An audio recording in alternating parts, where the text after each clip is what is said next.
Music video? I can't see it. If the music don't sound good, who cares what the picture looks like?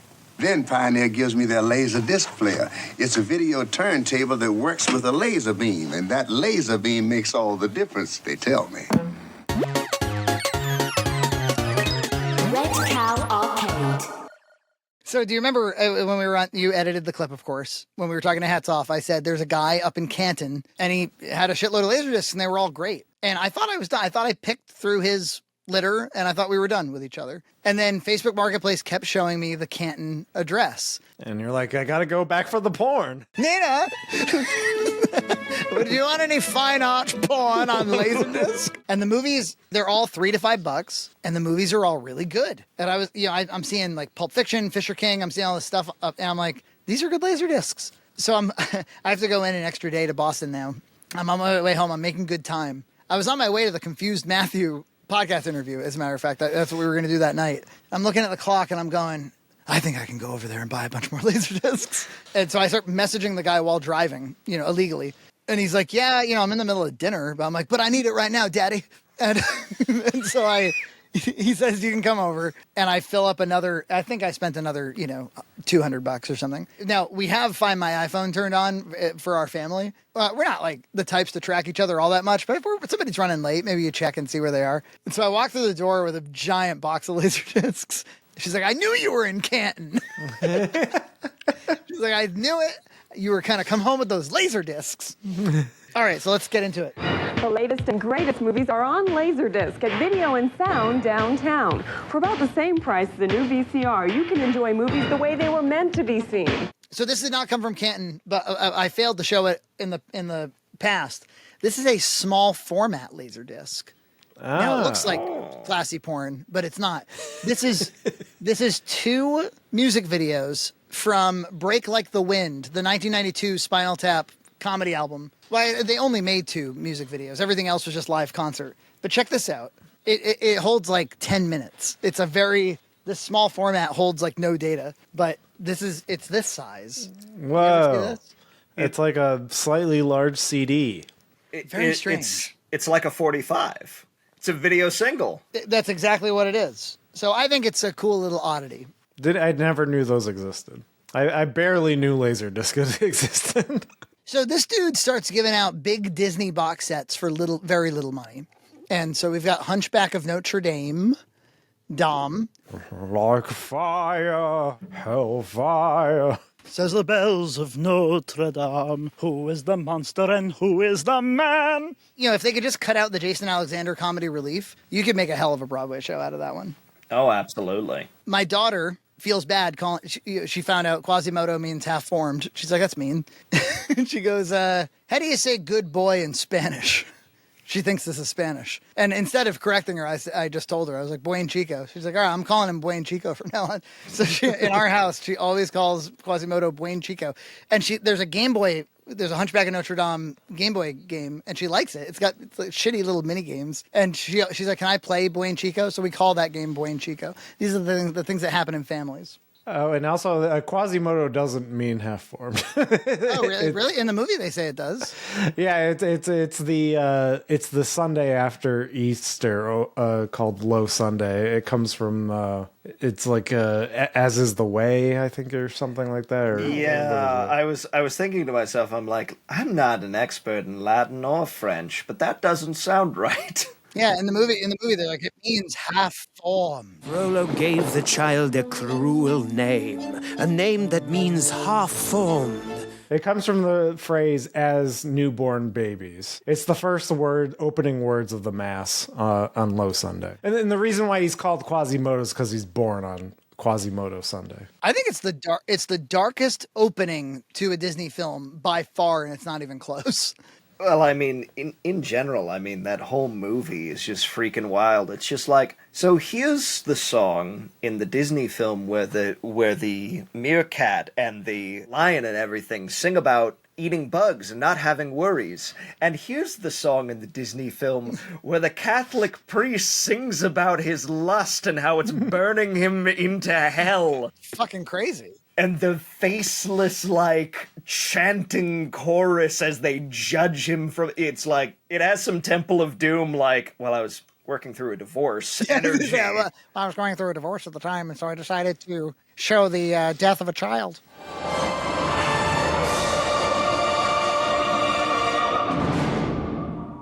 So what do you want to know about this? Whether or not there's a cock on it, right? That's what you want to know. Right on. It does not have a cock on it. By the time they got to Laserdisc, it was cockless. No, they took the cock out. And they took away the cock. We said, what the hell happened to the cock on Little Mermaid? Obama wouldn't let you have it. It's true. This cover has no dick. Aladdin? It's not a box set, but this is a fancy looking, they were trying to, I should probably show you the back too, I think it's cool. But that Hunchback one has like all kinds, it's like got 2 cuts of the movie and it's like 6 discs or some shit. Wow. I'm telling you, he's giving these away for like $3. Like $3, dude, for Toy Story. Twinsies. Oh, you've got yours. Oh, very cool. Yours is in better shape, I think. So Mark got me like a Looney Tunes Halloween Laserdisc, and so because of that, I felt like, oh, if I see Looney Tunes, I'm gonna grab some Looney Tunes. I got quite a few. I got Curtain Calls. Say ah. I got Bugs Bunny's Classics. What's up, Doc? And I got 14 Globe-Trotting Looney Tunes favorites. Will I ever watch these? Maybe. More of a Tiny Toons guy myself. I had to match EJ's energy with Silence of the Lambs. Oh, yeah. Oh. Because he got it on tape. Talk about, in terms of movies that you were sick when you first saw. Oh. I had like a terrible fever while watching this for the first time. This sick Oliver Stone film written by Quentin Tarantino. But Tarantino hates this movie, famously. Why is that? Why does he not like it? I think it was not faithful to his vision for what the film was. I think it went way outside. But yeah, you know what? He only got a story credit at the end of the day. He got a story by Quentin Tarantino, screenplay by David Velaz and Richard Ratowski and Oliver Stone. He hates it. Whereas he likes True Romance, which is his big. That was like one of his big first scripts, but he didn't direct it. Oliver Stone directed it. Mm-hmm. Did you hate what Oliver Stone did with your movie? Well, I've never seen it from beginning to end. Why? Oh, well, because he rewrote the script and like this, you just can't do that to me. You gonna say no to this, Levi? You gonna say no? Oh, ooh, that's a beaut. You're not gonna say no. Oh, you're not gonna say no. You're not a Kamala guy. Yeah. So we're not even looking. Look, there's sexy stuff inside. Oh yeah. He's laying a woman right here. Oh yeah, baby. It's always the presentation with these things. It's like it's the gatefolds and the pullouts and the extra paper and it makes all the diff. Yeah, it's like, here, we're just going to tell you, here's a making-of essay in the middle of this Laserdisc release. It's like, are you going to read this? Who knows? But we have to fill the paper. You have to fill the square. Paper. I have a question for you, Levi. When you collect Laserdisc, do you keep them in the plastic sleeve or no? No. Yeah, I take them out, too. Typically, although this one. Well, so that's the thing, is my vinyl actually lives in the plastic sleeves because the dust actually does affect that. It's like, because if the dust is getting in the grooves of the vinyl, it's not going to play nicely. It's not going to play right. It's like, I just wipe it off. I don't need a dust jacket on the... It's like having a dust jacket on your CDs. It's just like, what are you doing? I was throwing them out for my first few, and then I noticed like this dude was maintaining all of them, and I was like, maybe I shouldn't be throwing these out. December 1941.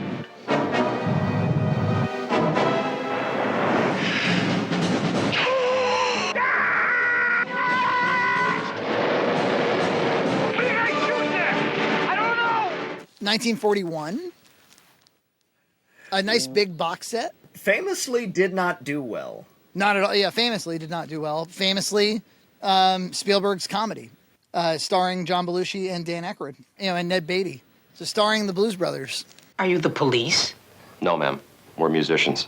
I'm not the biggest Michael Moore fan in the world, but I think Roger and Me has a place in documentary history. I think it's a cool Laserdisc to have. I remember seeing this and being like, Man, that's cheap. he would show footage of people getting evicted from their houses in like the slums, and then he'd cut to like rich people on a golf course. And I was like, give me a fucking break. He was never subtle. He was never subtle. Yeah, it's almost like a predatory form of editing. It's putting here's a clip of Obama with bad music behind it that's imposing and terror. It's just like, guys, come on. Or color correcting him, like desaturated, so it's a little more sinister. Yeah, it's like, guys, this is predatory. This isn't. Yeah, it should be easy to see through, but if you're not, some people don't know about that shit. Yeah, if you're not thinking. Mel Brooks in Silent Movie. Do you guys know Silent Movie? It actually is silent. But it was made, not during the silent era, of course. It's 76. There's a sexy little bombshell on the back there. I remember we had this on tape. I remember my mom bought like a 10-tape Mel Brooks collection at some point. It was so weird because my mom was much like yours. My mom wasn't like a movie person, but she got this appetite to have like all the Mel Brooks movies. I was like, this is so strange. And then I ended up being the one to watch them all. That's actually been one of the weirder things about like getting older and everything else is realizing how much culture that my parents actually partook in and enjoy and like slowly unraveling. It's just like, oh yeah, because they never talked about any of this because they were too busy raising 4 children. Like, when are you going to stop and chat about Mel Brooks, Yeah.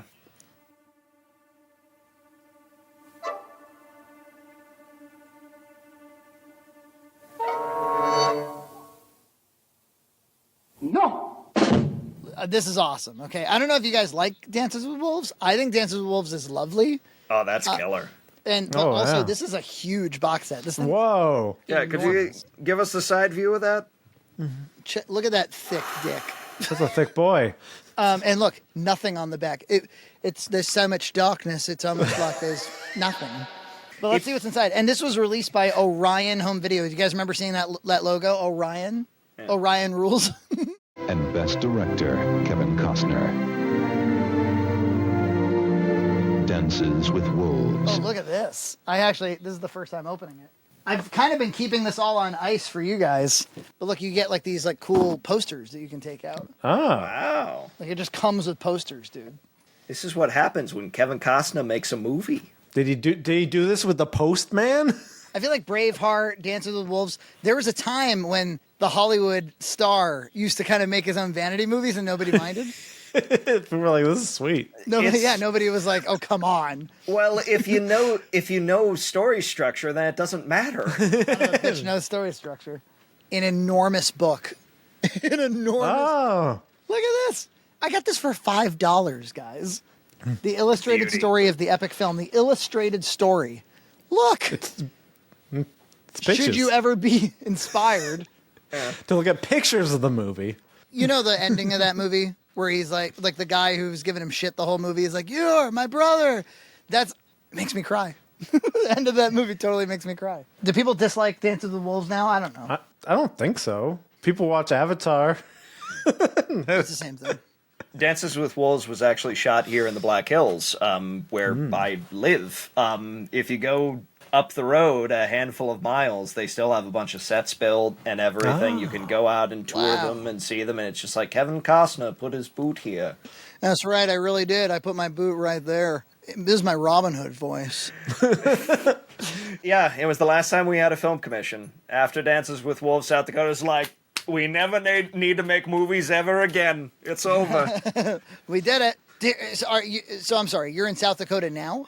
I'm in South Dakota, yeah. Yeah, right. And you had been in Maryland.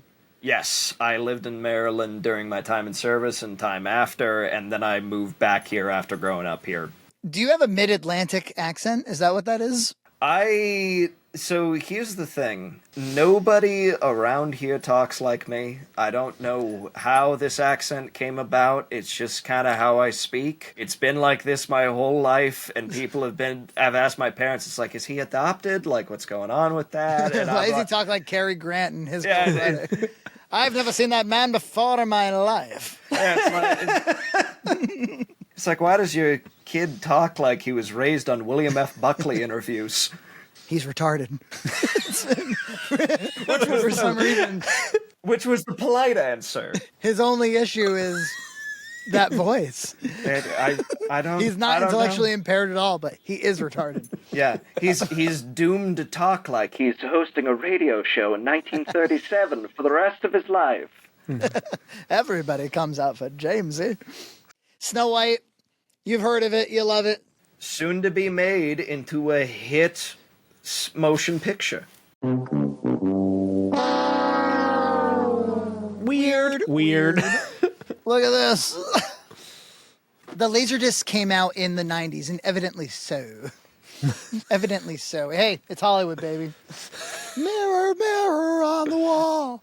I'm just trying to see what's in here. If he runs out of Laserdiscs, I'm going to start showing off mine. Oh, my God. Exclusive lithographs. Oh, lithographs. Wow. What's a lithograph?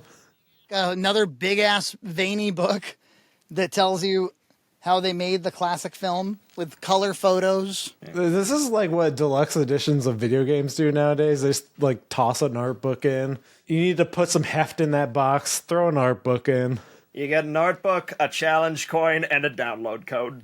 Cinderella, Which, look at the thickness. Oh. So more of these kind of, out of the vault box sets. He was like, oh, can you take that whole box full of Disney box sets? $20 for the whole box. On sale now. You can join the wildest and wackiest characters ever. Walt Disney's The Aristocats. Aristocats? I like Aristocats. If you're a fan of Robin Hood on Disney, it's like the same thing. in as much as it's the same people and same voices. And fun music. A lot of good musical numbers in that. Jazz. Lots of good jazz.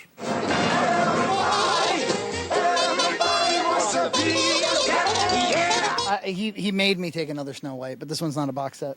Hats Off recently did it wasn't that bad about this movie. Blues Brothers 2000. It is that bad. Yeah, it's not so good. I have one memory of that movie in that during that time, Dan Aykroyd had a sitcom called Soul Man. Yes. And John Goodman special guest starred on that to advertise that movie. Yeah, I remember.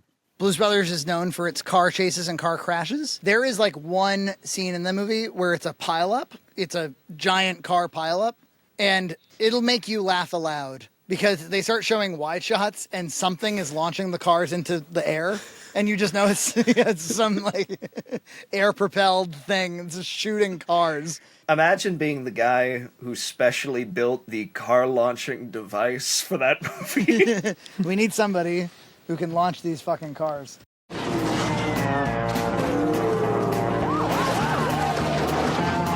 Couldn't resist some Back to the Future 2 and 1. Oh yes. Dun, yeah. Dun, dun. Dun, dun, dun, dun, dun. This might be my favorite of the whole bunch. Oh yeah, baby. On Laserdisc. This is the coolest fucking Laserdisc collection ever. And I just happened to find it was some dude in Canton. I actually re-listened to your guys' clip on The Exorcist the other day, and I was just like, it's such a perfect movie, and it was one of those things of I kind of had a similar. I think it was EJ said it I've seen the pop culture on it, I've seen the parodies and everything, and you're like, you've seen the parody of the last 20 minutes because all of this build up, the rest of the movie. Is dedicated to making you so afraid of the title. By the time they say, we may have to perform an exorcism, you don't want them to. You're like, has it really come to this? Yeah. It's got that, I always kind of throw Rosemary's Baby in there when thinking about Exorcist because they both have this ratcheting dread thing where you're in denial about the nature of what's actually going on. You figure it's some kind of illness, some kind of mystery illness, or maybe it's some kind of psychosomatic response, or in Rosemary's Baby's case, she's kind of alone with those thoughts. It's Ellen Burstyn in The Exorcist, and it's just about can somebody help my child? So it's very upsetting, a sick child. Wicked upsetting, especially when you have children, and especially when when they have a disease and you're trying to figure it out. It's crazy, how it recreates that dread. Could it be Satan? Fuck this. American Werewolf in London The John Landis directed, famously Rick Baker did the werewolf transformations. Very, very cool sequence. You remember the legs extending on the werewolf legs? It was a hell of a Rick Baker showcase. That disgusting face shit. John, what's his name? James Cameron. His name is James Cameron, explorer, pioneer. Can you guys hear the music? Dying thirst to be the first. Could it be? Yeah, it's him, James Cameron. Famously has done these 4K upreses of, these AI upreses of his movies that look like fucking shit. So sometimes you're just going to need to get them on Laserdisc and make sure you have them. It's True Lies. So I'm editing together my Cannibal video right now, and I needed a clip, an HD clip of Batman 89. The 4K release, it's totally, the color correction on it is silver blue. It does not look like the movie.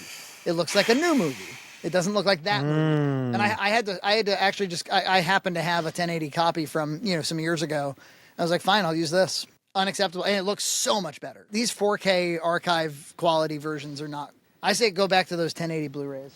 I popped in the Batman Returns VHS just yesterday while I was working. I just had it playing in the background. So good. And that's the thing. Ultimately, it's one of the reasons why collecting physical media is handy. It's like, it's not only this idea of like they can't take it away from me by taking it off streaming. It's just like sometimes taking it away from you isn't even making it unavailable. It's just tweaking it. It's just turning it. It's like, it's all... And they do it secretly. It's not... Back in the day, George Lucas would just he would do like a spectacle of changing his films. No, they just tweak this here, this there, and then you don't even know if you have the same movie anymore. Well, it's all of a sudden having a recipe you love, or like you go to a restaurant or something and you're like, this is the best, but they've changed just 3 ingredients in it. And you're like, this doesn't taste right. And everyone's just like, probably misremember. It's like, it doesn't taste right. The aspect ratio is not quite... The aspect ratio, it's stretched. Well, what do you want to do about it? So, Mary Shelley's Frankenstein. Do you guys like this movie, Robert De Niro as Frankenstein? My wife loves this movie. I don't know why, but she loves it. I've never seen... I remember it being heavily advertised, but nobody talked about it. The thing I remember most about it is the scriptwriter, whose name I cannot remember. Frank Darabont. Frank Darabont, thank you. He talks about how he's like, Frankenstein was the best script I ever wrote, and Kenneth Branagh made the worst movie I've ever seen out of it. Oh, man. Yeah, it's a Kenneth Branagh directed. And it's like, and you can see the bones of some really damn good stuff in that Frank Darabont script. And like the concepts of it's like them fighting over the bride at the end. And it's like, there's all this powerful stuff that is just so cartoonish in the finished movie. True. She grew up with it, I think, but around, well, it came out right around Bram Stoker's Dracula, the Coppola movie. So they kind of were, and then they inspired all these Sega CD games too. Yeah. Bram Stoker's The Mummy is rough. Is that a movie? Bram Stoker's The Mummy? It stars Louis Gossett Jr. It is friggin' weird. It was one of those that I pulled out of a pile of VHS tapes, and I'm like, this isn't real. And I put it in, and I'm like, this has real actors in it. But like, it's clearly terrible. From Bram Stoker, the master of terror and suspense, comes the modern-day legend of the Mummy. I now have a third Spinal Tap Laserdisc, The Return of Spinal Tap. This just makes me... You have no idea how happy this makes me. And in fact, I don't know what it is. Let's read it. Spinal Tap is back and tastier than ever. Barry Walters, San Francisco Examiner. After nearly a decade of self-imposed isolation, Spinal Tap is back, celebrating their long-anticipated return with a full-length concert/comedy video. Oh, okay. Yeah, that's really cool. And when did it come out? 93. So this might have a lot of those Break Like the Wind songs. There's one called Majesty of Rock that I love. That's the majesty of rock, the mystery of roll. The farmer takes a wife, the barber takes a pole. We're in this together and ever. Time Bandits, Terry Gilliam. Oh, okay. Do you know this movie? No. This is a big old, and John Cleese is in it. Big old fantasy movie. I believe it was his first directorial, like, non-Python thing. Songs by George Harrison. made by George Harrison's company, Handmade Films. Handmade Films, look at you.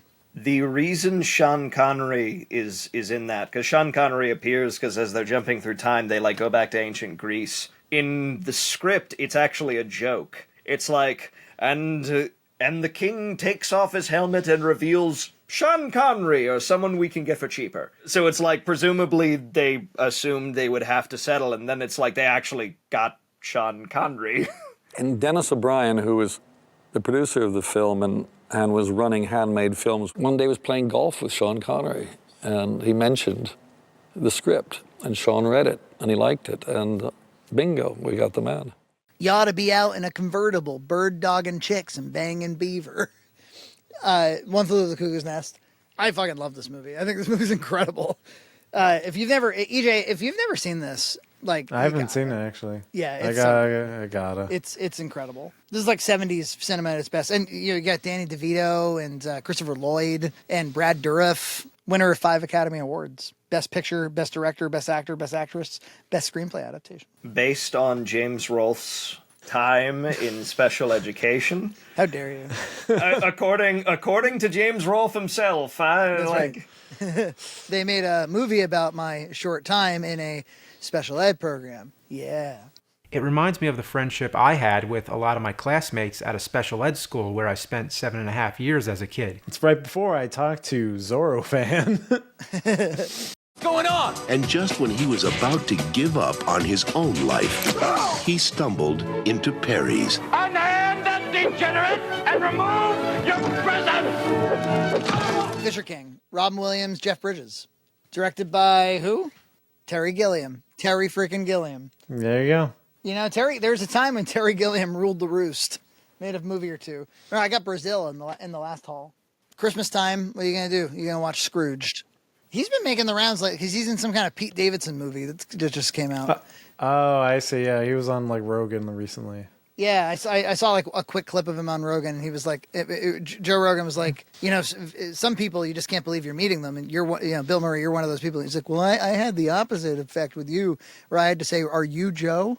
It's like a devastating like they just like quickly devastate somebody.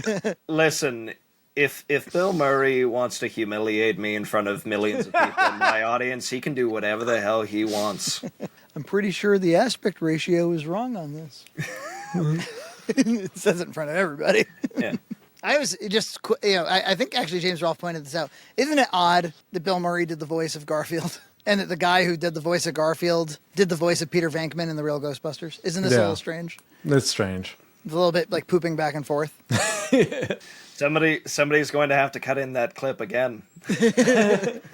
I want to poop back and forth. What? The animated series with the voice of Lorenzo Music as Peter Venkman, same guy who voiced Garfield.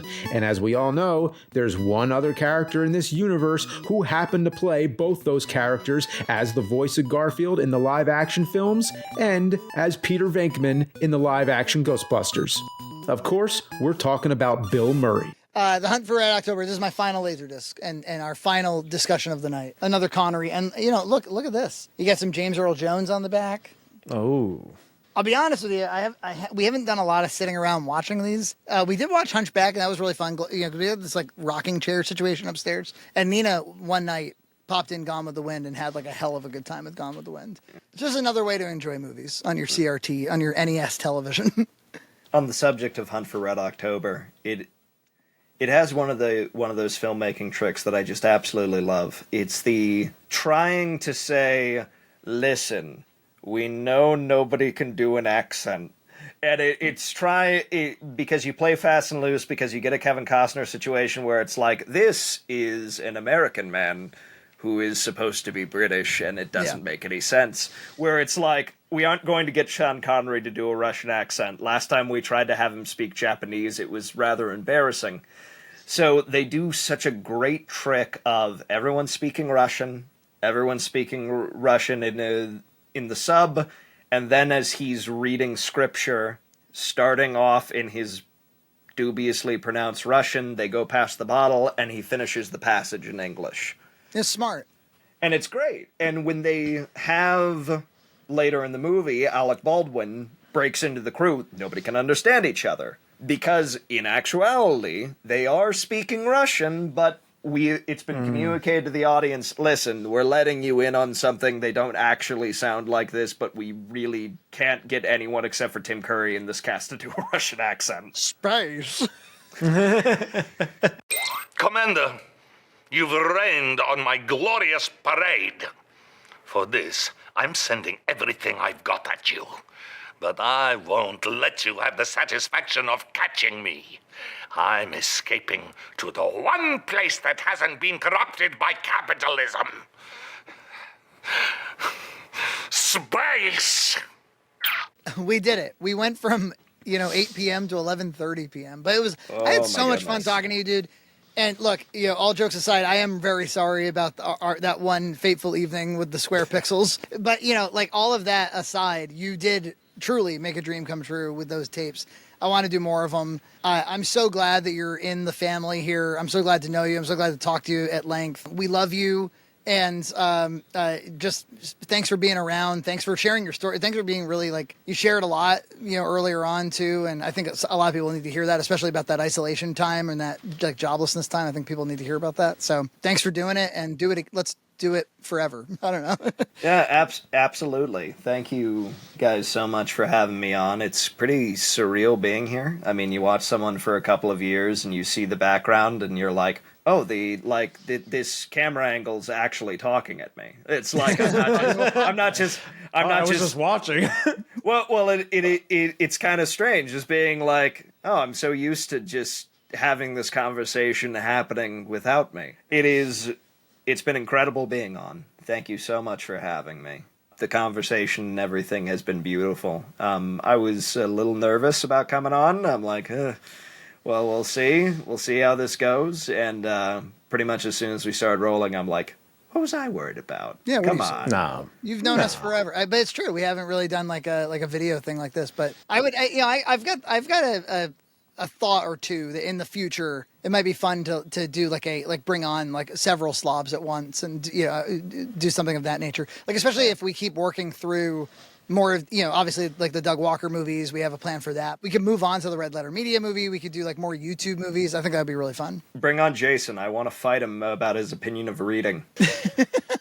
Oh, right. He the other day, Jason was spouting off about how nobody actually reads books.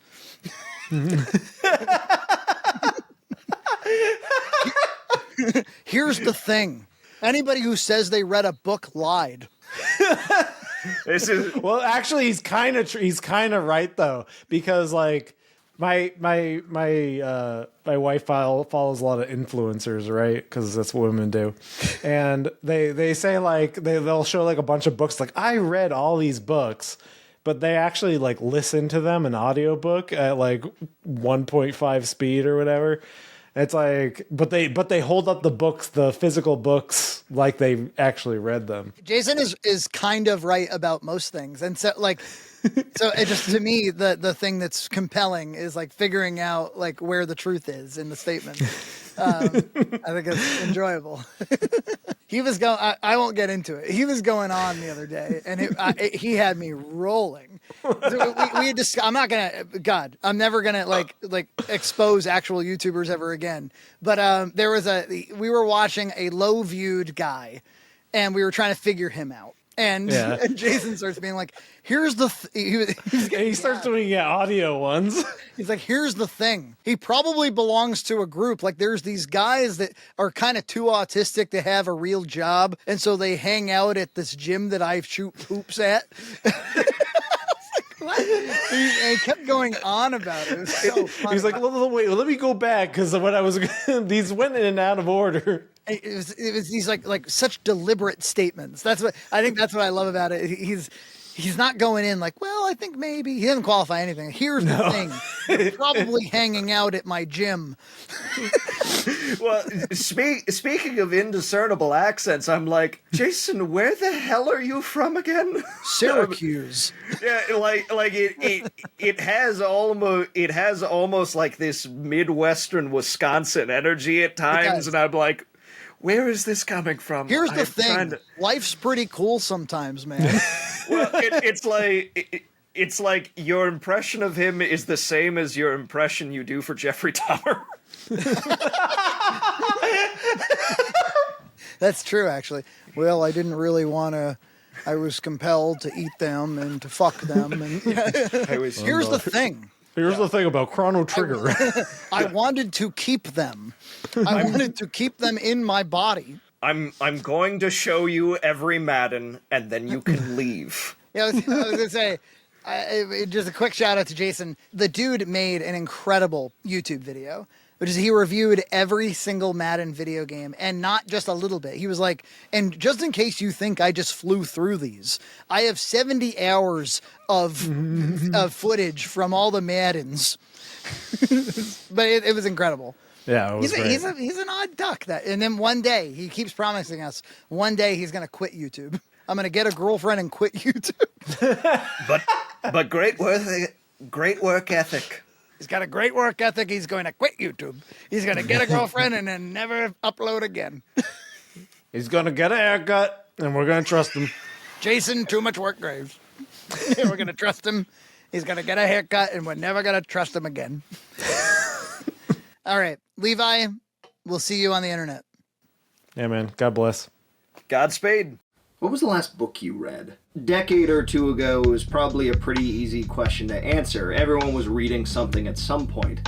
If there was nothing on TV or company wasn't over, what else did you have to do? There were plenty of people who loved reading, and there were people who read just because they wanted some entertainment.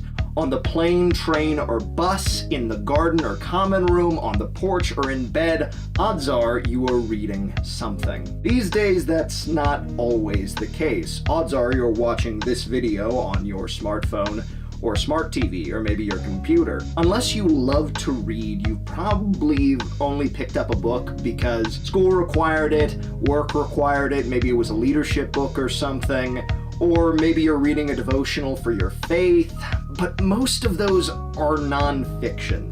You're not reading them for fun. What was the last book you read for fun? So I'm in a group of guys the other day that I don't know super well. We're all just chatting. One of them turns to me and says, "Have you read any Brandon Sanderson?"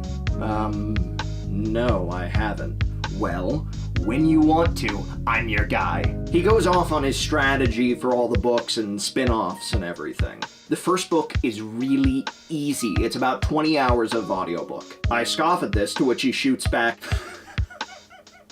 "Buddy, I just finished one that was 70 hours. That's nothing."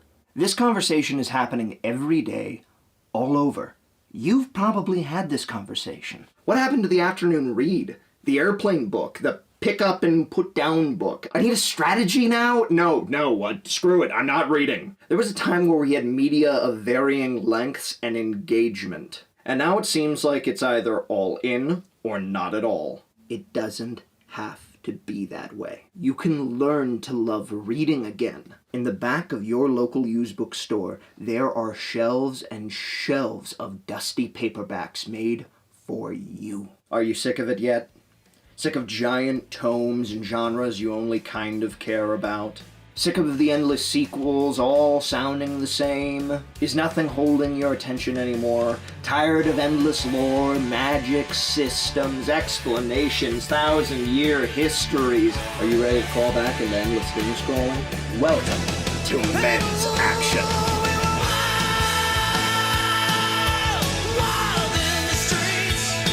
Lean, coming in at 200 pages or less. Mean, scruples and setup be damned. How can that happen? Magic.